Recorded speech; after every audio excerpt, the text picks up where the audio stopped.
अऊज़ु बिल्लाहि मिनश शैतानिर रजीम बिस्मिल्लाहिर रहमानिर रहीम वसल्लल्लाहु अलैका या वलील असर अदरिकना वला तुहलिकना नाज़रीन सलामुन अलैकुમ।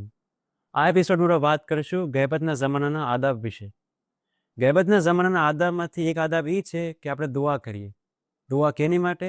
ઇમામ અલૈહિસ્સલામના ઝુહૂર માટે, ગૈબતના ફિતનાઓથી બચવા માટે, ઇમામ અલૈહિસ્સલામની સલામત માટે।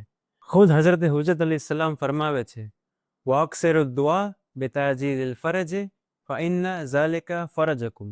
મારા ઝહૂર માટે વધારે વધારે દુઆ કરો, કારણ કે તેમાં જ તમારી ભલાઈ છે। અહેમદ ઇબ્ન ઇસાક કહે છે કે મને મનમાં એમ થયું કે ઇમામ અસ્કરી અલૈહિસ્સલામનું કોઈ ફરજંદ તો નથી, તો પછી એમના પછી ઇમામ કોણ હશે? બીજા દિવસે ઇમામ અલૈહિસ્સલામની ખિદમતમાં ગયો।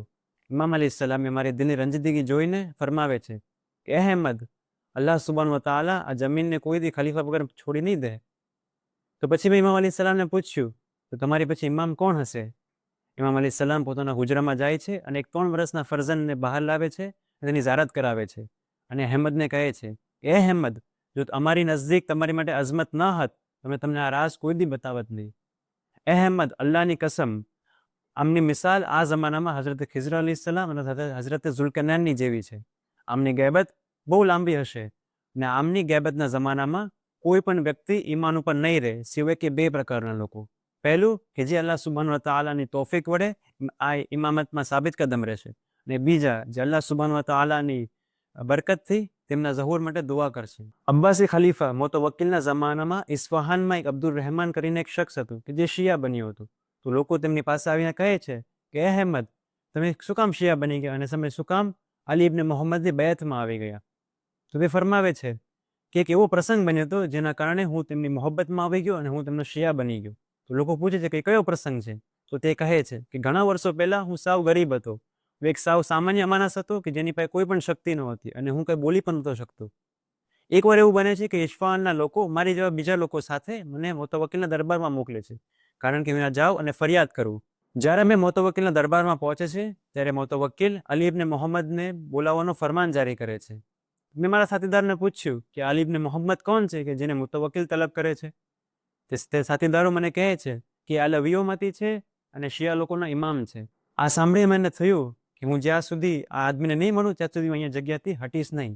અબ્દુર રહેમાન કહે છે કે ઇમામ અલૈહિસ્સલામ પછી પોતાના ઘોડા ઉપર સવાર થઈને આવે છે। તેમનો ચહેરો જોઈને બધા તેમની સામું જોવા મળે છે। મારી પણ જ્યારે તેમના ચહેરા ઉપર નજર પડી તો મારા દિલમાં એમની મોહબ્બત આવી ગઈ। પછી મેં મારા દિલમાં દુઆ કરી કે એ ખુદાબંદે આલમ, તું અમને મુતવક્કિલના શરથી બચાવજે। હજી તો મારા જબાનમાં દુઆ ચાલી જ રહી હતી, ઇમામ અલૈહિસ્સલામ મારી નજદીક આવે છે અને મને કહે છે કે અલ્લાહ તમારી દુઆને કબૂલ કરે, તમારી વયને લાંબી કરે અને તમારી સંપત્તિ અને બાળકો અનેક ગણા કરે। હું તેમને જોઈને ધ્રુજી ગયો અને હું જમીન ઉપર પડી ગયો। મારી સાથીદારોએ મને ઉપાડ્યો અને મને પૂછ્યું કે તારી સાથે શું થયું? મેં તારે કંઈ જવાબ ન આપ્યો અને પાછો મારા શહેર તરફ આવી ગયો। પછી હું ઇસ્ફહાન પાછો આવી ગયો। જ્યારે હું મારા શહેર પાછો આવી ગયો ત્યારે અલ્લાહ સુબ્હાનહુ વ તઆલાની બરકતથી અને ઇમામ અલૈહિસ્સલામની દુઆથી હું ખૂબ માલામાલ થઈ ગયો। મારા રોજીના દરવાજાઓ ખુલી ગયા અને આજે મારી પાસે 10 લાખ દિરહમ ઘરમાં પડ્યા છે। મારા 10 છોકરાઓ છે અને મારી વય 70 વર્ષની છે। આજ સુધી ઇમામ અલૈહિસ્સલામની મોહબ્બતમાં છું અને તેમની ઇમામતને માનું છું।